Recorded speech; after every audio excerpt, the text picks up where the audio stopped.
तो पिछले वीडियो में हम लोगों ने श्लोक क्रमांक 52 तक देखे थे अध्याय 2 के। अब उसके आगे चलते हैं। तो 52 में हम लोगों ने ये देखा था कि जैसे ही हमारी बुद्धि मोह रूपी दलदल को भली भांति पार कर जाएगी, यानी कि मोह रूपी दलदल क्या होता है, कभी जय पराजय में, लाभ हानि में, सुख दुख में, अनुकूलता प्रतिकूलता में, इन सारी चीज़ों से हमारी बुद्धि पार कर जाएगी। उसी समय हम सुने हुए और सुनने में आने वाले सारे भोगों के प्रति हमें वैराग्य भाव आ जाएगा, यानी कि उन भोगों के प्रति हम आसक्त नहीं होंगे।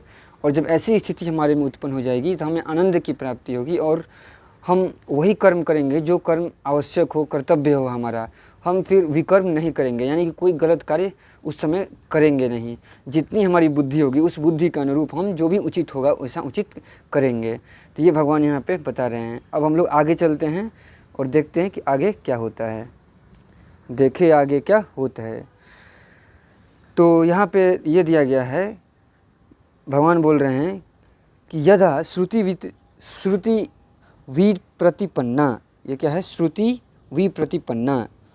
तो यदा श्रुति विप्रतिपन्ना ते बुद्धि निश्चला स्थास्यति, यानी कि जिस काल में, ठीक है, जिस समय में शास्त्रीय मतभेदों से विचलित हुई तेरी बुद्धि निश्चल हो जाएगी। ठीक है, तो अक्सर क्या होता है कि हमारी बुद्धि शास्त्रीय मतभेदों से विचलित हुई रहती है। जैसे कि कुछ लोग कहते हैं कि निराकार ब्रह्म की उपासना करो, तो कुछ लोग कहते हैं कि साकार की उपासना करो, तो कुछ कहते हैं शिव की उपासना करो, तो कुछ कहते हैं कृष्ण की उपासना करो, तो कुछ बोलते हैं माँ दुर्गा की उपासना करो। तो ये ऐसा बुद्धि में भेद इसलिए आ रहा है क्योंकि किसी भी व्यक्ति ने पूरी तरीके से परमात्मा तत्व को जानने की कोशिश करी नहीं है। अगर व्यक्ति एक बार भी पूरे जो सारी चीज़ें हैं उनको समझने की कोशिश करता है तो फिर उसे पता चलेगा कि वास्तव में हमें किसके प्रति हमारे बुद्धि को निश्चित करना है।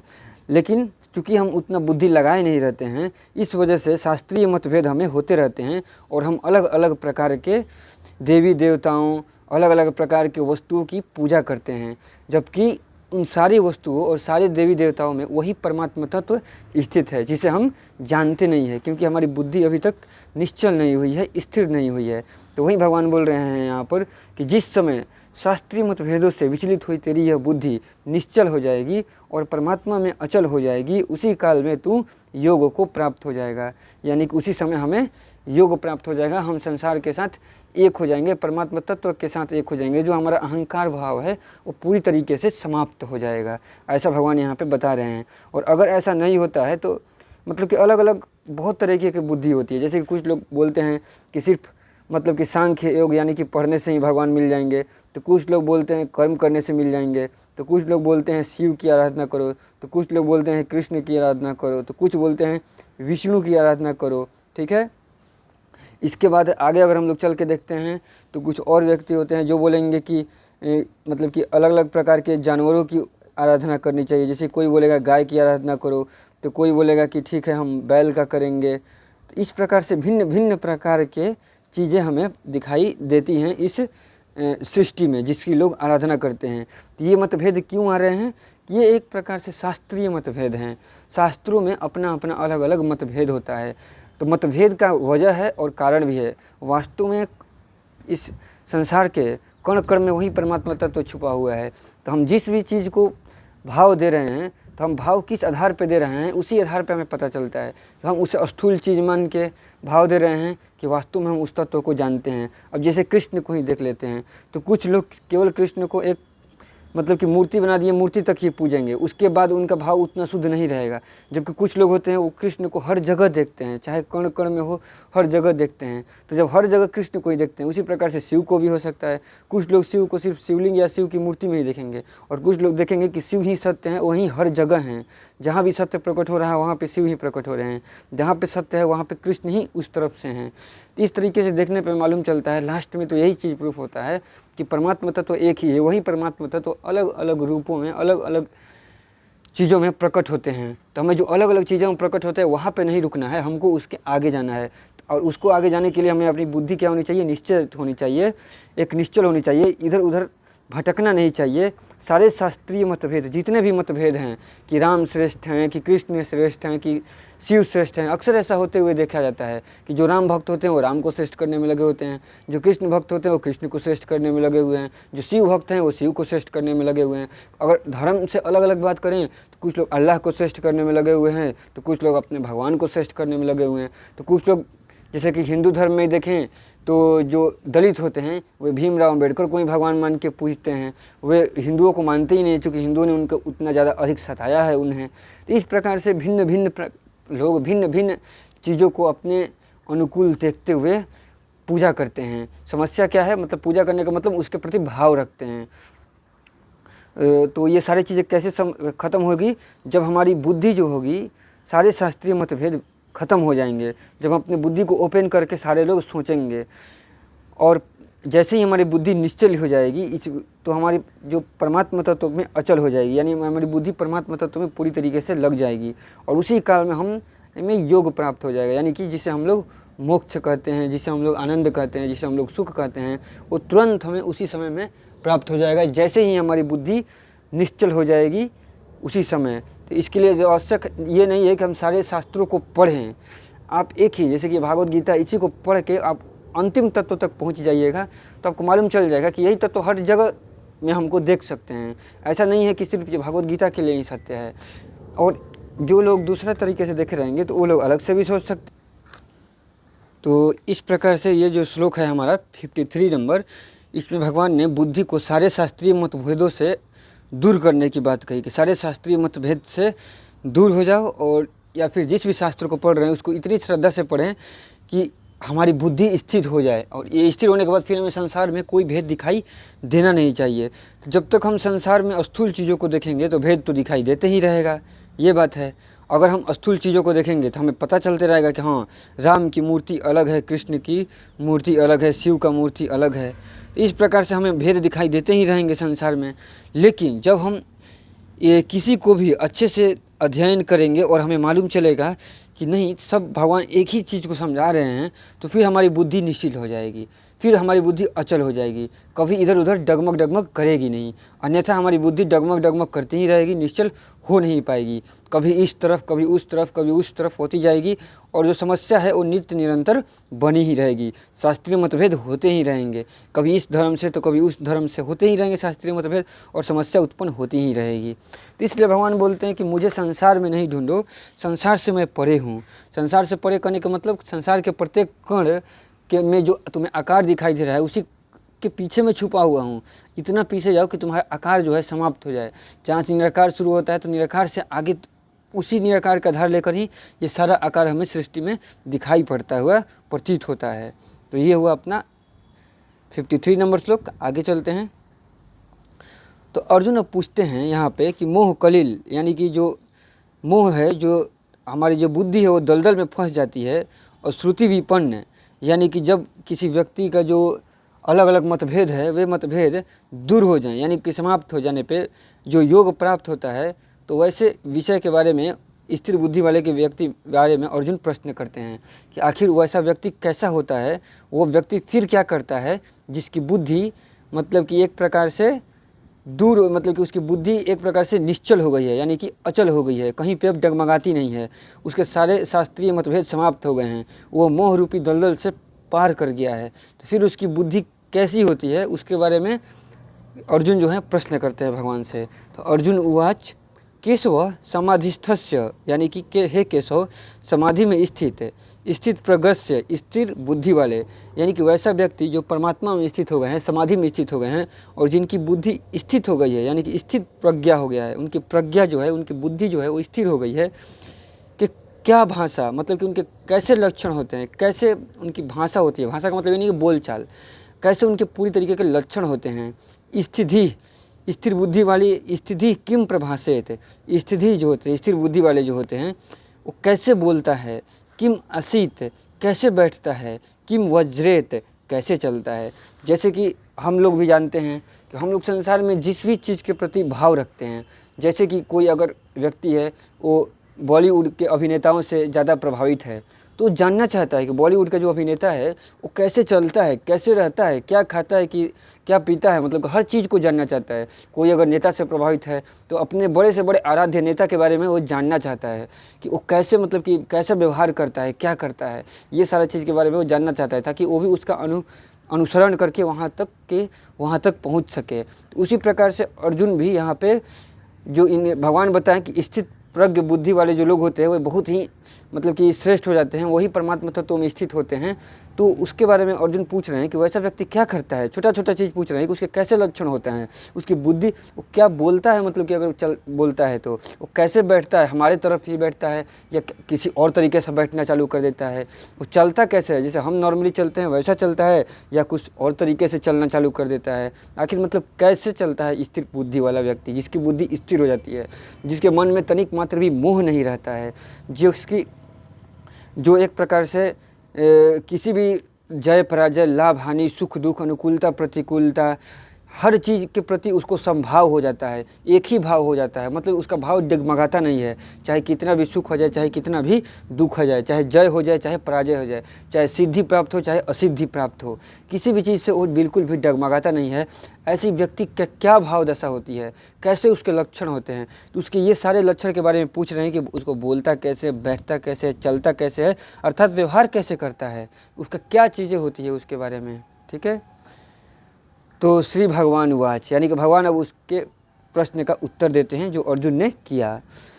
तो पार्थ, यानी कि हे पृथानंदन, यदा मनोगतान सर्वान कामान प्रजहति, यानी कि हे पृथानंदन, जिस काल में साधक जो साधना में लगा हुआ है, जो व्यक्ति परमात्मा तत्व को प्राप्त करना चाहता है, वैसा व्यक्ति मन में आई मनोगतान, यानी कि मन में आई हुई सर्वान कामान, संपूर्ण कामनाओं को प्रजाहति, यानी कि भली भांति त्याग कर देता है। यानी कि तनिक मात्र भी उसके मन में कोई कामना मात्र भी लेस रहती नहीं है, क्योंकि कामना का होना ही एक प्रकार से दुख का होना होता है। जैसे ही कामना आती है मन में, दुख आता है साथ में, और जब कामना पूर्ति होती है तो क्षण भर का सुख होता है। तो सुख हमें वस्तु से नहीं मिलता है बल्कि कामना से मिलता है, क्योंकि अगर सुख हमें वस्तु से मिलता होता है तो वस्तु तो मिल गई तो हमें पूरा अब आगे समय तक सुख रहना चाहिए, लेकिन रहता नहीं है। सुख हमें उसी समय तक मिलता है जब तक वस्तु हमें आती है और कामना नष्ट होती हुई प्रतीत होती है।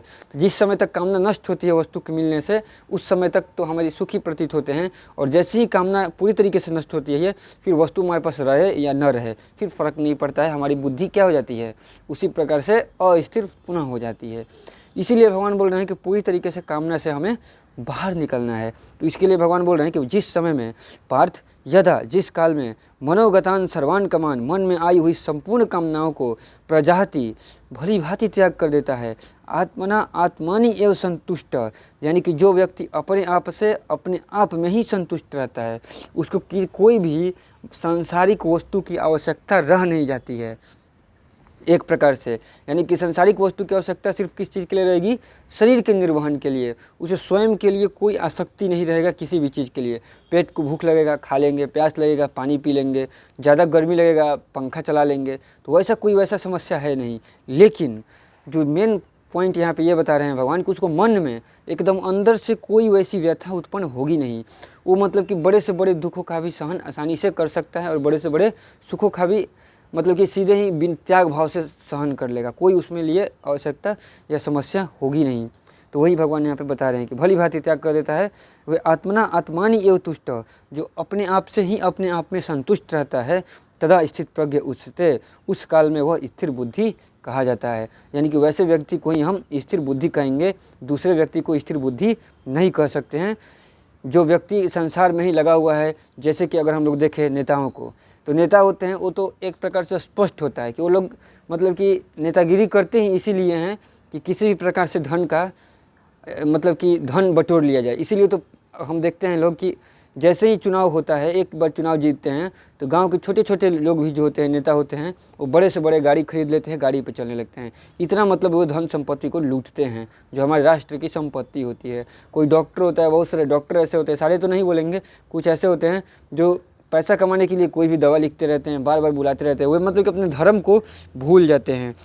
सरकारी डॉक्टर होते हैं फिर भी प्राइवेट क्लिनिक खोल के बैठ जाते हैं, वैसे ही सरकारी टीचर भी होते हैं। तो सब लोग एक प्रकार से क्या हैं, स्थिर बुद्धि वाले नहीं हैं, अस्थिर बुद्धि वाले हैं। उनकी बुद्धि स्थिर नहीं है परमात्मा तत्व के प्रति, तो संसार में ही वो इनकी बुद्धि धन के प्रति स्थिर हो गई है, धन के प्रति, मान मर्यादा के प्रति स्थिर हो गई है। और इसका परिणाम क्या होता है कि संसार के लोग थोड़ा बहुत तो सुख बोलते हैं कि सुखी है सुखी है, लेकिन वो खुद में व्यक्ति जानता है कि वो सुखी है नहीं।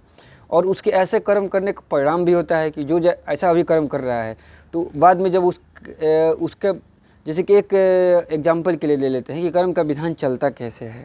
ठीक है, एक व्यक्ति है, वो अपने बच्चे को ऐसे पढ़ा रहा है क्योंकि उस व्यक्ति के पास ज़्यादा पैसा है, पैसा गलत तरीके से लूट रहा है, अपने बच्चे को अलग एक बड़ा स्कूल में डाल दिया। जो नॉर्मल सरकारी स्कूल में उसे पढ़ाना चाहिए था उसने पढ़ाया नहीं, क्योंकि सरकारी स्कूल ख़राब है। जिम्मेवारी भी उसका था कि उसको ठीक करे, सारी जनता की ही जिम्मेवारी है कि वो आंदोलन करे, पढ़ाई पे आंदोलन करे। तो नहीं, पढ़ाई के लिए आंदोलन नहीं कर सकते हैं, इनका आंदोलन होगा केवल मंदिर मस्जिद के लिए।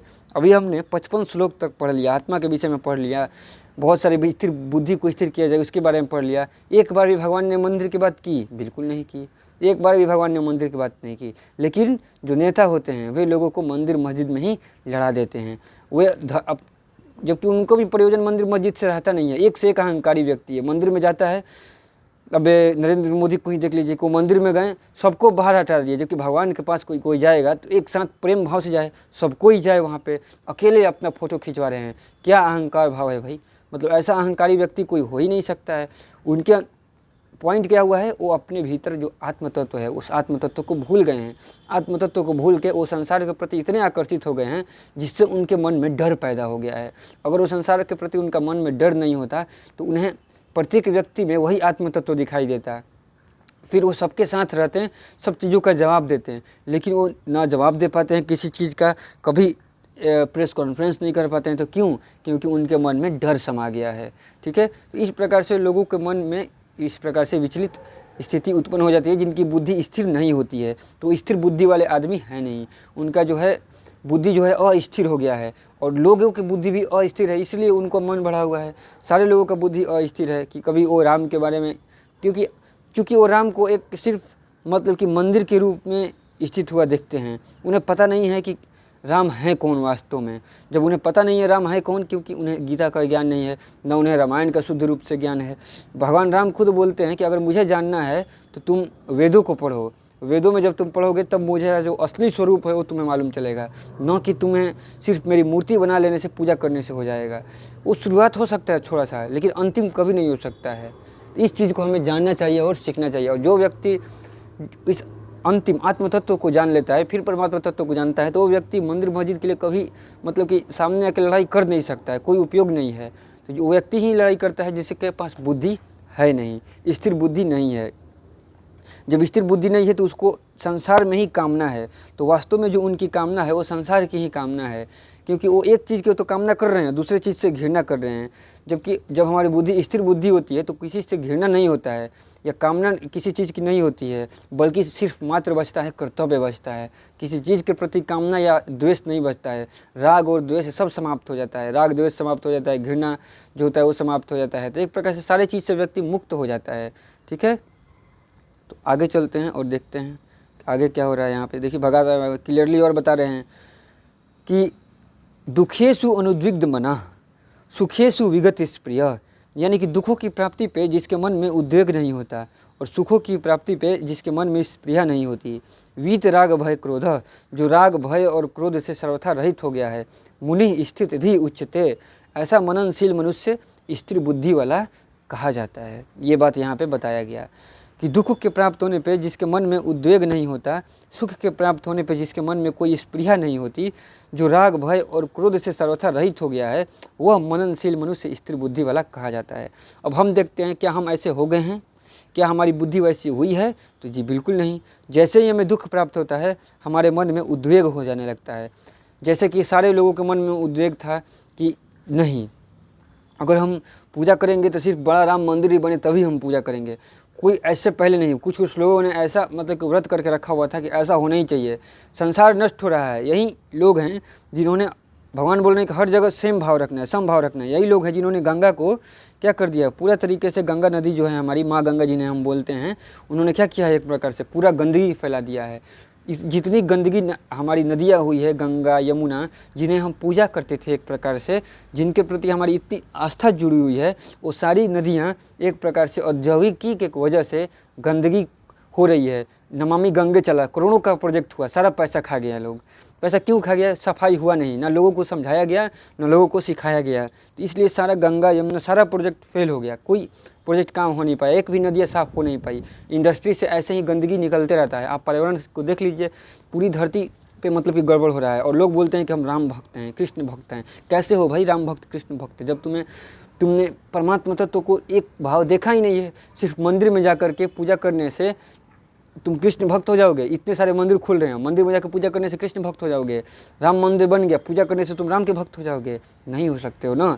संसार के प्रति भी जब व्यक्ति को जो संसार बना है, संसार के प्रति समभाव रखना होता है। तो इनमें समभाव है ही नहीं इन लोगों में। अगर समभाव रहता तो ये जो सही चीज़ है उसके प्रति अपना भावना रखते हैं, गलत चीज़ के प्रति कभी भी अपना भावना नहीं रखते हैं। तो इन्हें मंदिर मस्जिद से मतलब है कि मस्जिद नहीं बनना चाहिए, मंदिर बनना चाहिए, मंदिर ही उचित है। दो मंदिर में लड़ाई हो रहा है, बार बार कोई नेता फंसा दे रहा है। इन्हें अपने गंगा से मतलब नहीं है कि माँ गंगा इतनी अपवित्र क्यों हो रही हैं। इन्हें यमुना से मतलब नहीं है कि दिल्ली में जो यमुना है कैसे इतना इंडस्ट्री, इतना सारा नाली का पानी उसमें जा रहा है। उन्हें इससे मतलब नहीं है कि इन चीज़ों को ठीक करने के लिए हम आंदोलन करें। सरकार को टैक्स दिया जाता है कि स्कूल सही किया जाए, उसके लिए मतलब ये नहीं है कि मेरे बच्चे पढ़ेंगे या नहीं पढ़ेंगे। इन्हें तो बस जो राम को लाए हैं उन्हें हम लाएंगे, राम से भी बड़े हो गए हैं। एक तो ऐसा नेता है, उन्होंने बोला कि भगवान जगन्नाथ भक्त हैं, संबित पात्रा करके है, वो बोल रहा है कि भगवान जगन्नाथ भक्त हैं किसके? मतलब कि मोदी के। तो ऐसे ऐसे मतलब कि लोग रहेंगे तो अच्छी बात है। जैसे प्रजा वैसी ही राजा, तो राजा को हम क्या दोष दें? मुख्य दोष तो प्रजा को ही देंगे, क्योंकि उनके पास बुद्धि तो है नहीं। तो ये लोग दुख के प्राप्त होने पे उद्वेग हो जाते हैं मन में, तो मन में उनका उद्वेग होता है, और सुख के प्राप्त होने पे जिसके मन में स्पृहा नहीं होती है। इस प्रकार के व्यक्ति जो राग, भय और क्रोध से सर्वथा रहित हो गया है। जबकि इनके मन में देखा जाए तो जितने भी नए राम भक्त उत्पन्न हुए हैं, उनके सारे लोगों के मन में क्रोध ही है। मन में भय, क्रोध और से कुछ भी नहीं है। मोदी बोल रहे हैं कि अगर कांग्रेस आ गई तो राम मंदिर पर ताला लगवा देगी, उनके मन में भय है। जबकि राम मंदिर उतना, अगर कोई चीज़ों को देख लिया जाए तो मंदिर मस्जिद का कोई इंपॉर्टेंस है ही नहीं। मतलब कि सिंपली मतलब कि थोड़ा सा इंपॉर्टेंस है, उससे ज़्यादा कुछ भी नहीं है। क्योंकि भगवान यहाँ पे बता ही नहीं। आप पूरी गीता पढ़ लीजिए, 700 श्लोक है, उसमें एक बार भी भगवान नहीं बोलते हैं कि तुम मंदिर में जाके मेरी पूजा करो, एक बार भी नहीं बोलते हैं।